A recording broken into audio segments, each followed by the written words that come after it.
നമസ്കാരം. 4 സുഹൃത്തുക്കളും വേട്ടക്കാരനും എന്ന കഥയാണ് ഞാൻ ഇന്നിവിടെ പറയാൻ പോകുന്നത്. പണ്ടൊരു കാട്ടിൽ ഒരു കാക്ക, ഒരു ആമ, ഒരു മാൻ, ഒരു എലി എന്നിവയെല്ലാവരും വലിയ സുഹൃത്തുക്കളായി താമസിച്ചിരുന്നു. അവർ ഒരുമിച്ചായിരുന്നു ഭക്ഷണം കഴിക്കുന്നത്. ഒരു ദിവസം മാൻ ഭക്ഷണം തേടി കാട്ടിലേക്ക് പോയി. അവൻ സാധാരണ തിരിച്ചെത്തേണ്ട സമയമായിട്ട് മാൻ അവിടെ തിരിച്ചെത്തിയില്ല. അത് കണ്ട് കാക്കയും ആമയും എലിയും വിഷമിച്ചു. കാക്ക മാനിനെ അന്വേഷിച്ച് ആകാശത്തിലൂടെ പറന്നു.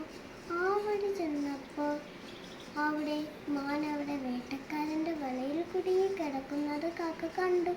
വേഗം കാക്ക തിരികെ പോയി ആമയോടും എലിയോടും വിവരം പറഞ്ഞു. അവർ മൂവരും മാനിൻ്റെ അടുത്തേക്ക് ചെന്നു. മാൻ അവിടെ വിഷമിച്ചിരിക്കുകയായിരുന്നു. മാൻ പറഞ്ഞു, വേട്ടക്കാരൻ എത്താൻ അധികം സമയമില്ല. അതിനു മുൻപ് വല മുറിക്കാൻ എന്തെങ്കിലും വഴി കണ്ടെത്തണം. കാക്ക പറഞ്ഞു, പേടിക്കണ്ട എൻ്റെ സുഹൃത്തെ, എനിക്ക് വല മുറിക്കാൻ കഴിയും. എലി മാനിനെ രക്ഷിക്കാൻ തയ്യാറായി. പക്ഷെ എലി പെതുക്കെയായിരുന്നു വല മുറിച്ചിരുന്നത്. വേട്ടക്കാരൻ എത്തി.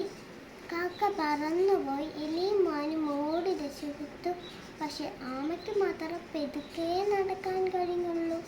വേട്ടക്കാരൻ ആമയെ പിടിച്ചു. എലി പറഞ്ഞു, എനിക്കൊരു ആശയം തോന്നുന്നു.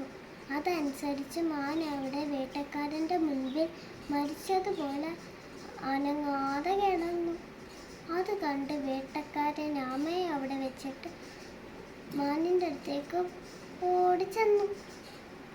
ആ സമയം കൊണ്ട് വേട്ടക്കാരൻ അടുത്തെത്താറായപ്പോൾ മാൻ ഓടി രക്ഷപ്പെട്ടു. ആ സമയം കൊണ്ട് എലി ആമയും രക്ഷപ്പെടുത്തി. അങ്ങനെ അവർ സന്തോഷത്തോടെ ജീവിച്ചു.